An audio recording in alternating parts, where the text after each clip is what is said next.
Living in Kampala versus living in Entebbe.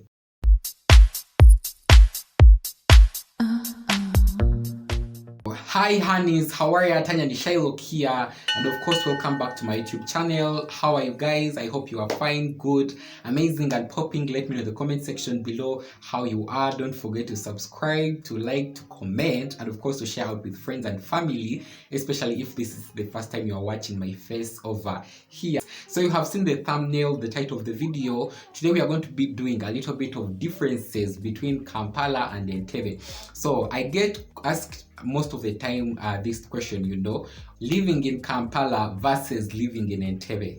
Kampala has its own advantages and disadvantages, and also Entebbe has its advantages and disadvantages. So without any further ado, let us just dive into the video right now. I have lived in Kampala, I think, for the most of my life, as a person growing up. And I have also lived in Entebbe, not for so long, but at least for a particular period of time that can help me integrate the difference between Kampala and Entebbe. So, first of all, Kampala has a very high cost of living compared to Entebbe. When you look at Kampala in terms of food, rent, transportation and all those other things that come with cost of living, Kampala, it is slightly higher, which is not the case to Entebbe. So Entebbe, for it in particular, since it's a district, it's nearer to Kampala, but of course it's not Kampala, if that makes sense. The cost of living, it's a little bit lower than that in Kampala. So what you have to expect in Entebbe, it's food rates are low, rent rates are low, transportation rates are low, and it's one of the things that I have been enjoying very, very, very, very much, amazingly. And if you ask me, living in Kampala to Entebbe, especially when it comes to cost of living, I choose straight off Entebbe. I want to talk about the second point. This is security. So if you know Kampala and Entebbe, you know that Entebbe is one district that has a lot of different, security, headquarters, if that makes sense. As I told you, Entebbe is one district that is very, very important in the country before. I did tell you that, of course, through this vlog. Go watch it currently up here, it has different important points in Uganda, such as the airport, the state house, the different important non-government organizations. That means that the security is very, very high compared to Kampala, you guys. So the security here in Entebbe is very, very, very, very amazing and good compared to. It's very hard to get robbed in Entebbe than in Kampala, if that makes sense. Kampala has a very, very high rate of crimes compared to Entebbe. So if you ask me again, for security reasons, where would you get a full stop, I would again go in for Entebbe, that for God's sake. I love the two cities, but Entebbe has a more advantage of security than Kampala. The third point, this is accessibility. So Kampala has a lot of accessibility to almost everything in Uganda compared to Entebbe. As I told you, Kampala is the capital city of Uganda, whereas Entebbe, it is the former capital city of Uganda, if that makes sense, like the main one, and Kampala has a lot of different headquarters of different important, services in Uganda, such as financial institutions, such as, all those different things, as that are found in a capital of a particular country, which is not in Entebbe. So most of the time when you need to get accessibility to some things, you can't find them in Entebbe, you have to go to Kampala. So when it comes to accessibility to almost everything, that is Kampala.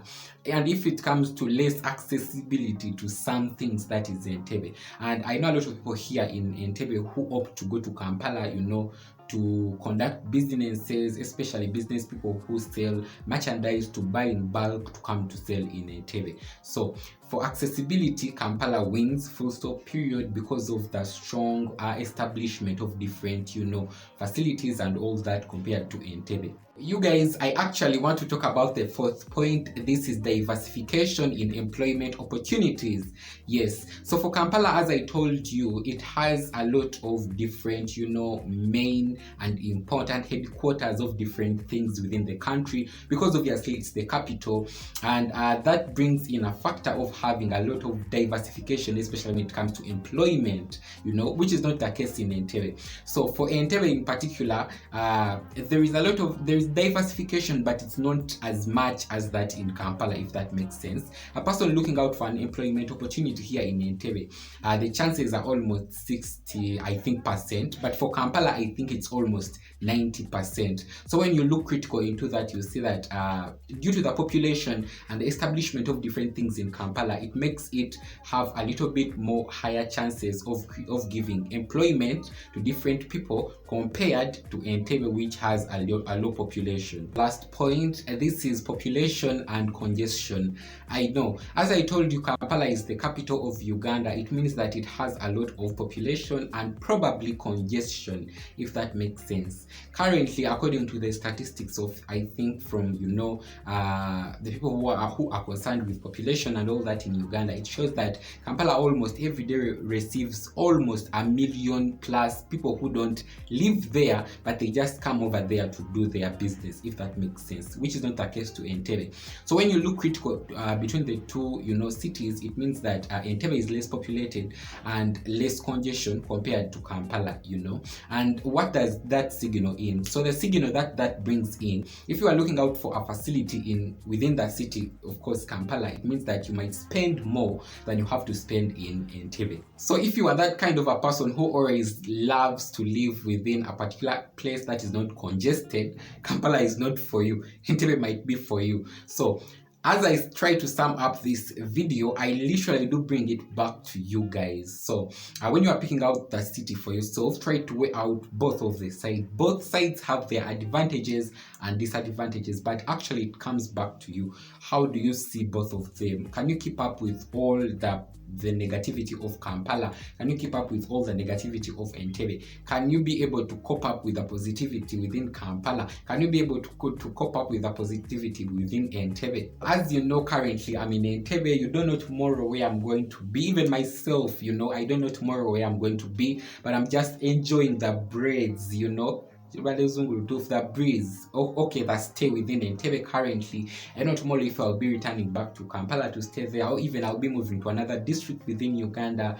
God just knows. Let me know in the comment section below what you did think of the video. Don't forget to check out these videos over here, both of them, and of course also let me know what you did think of this in the comment section below. Kenya Nisha switching out. Bye for now.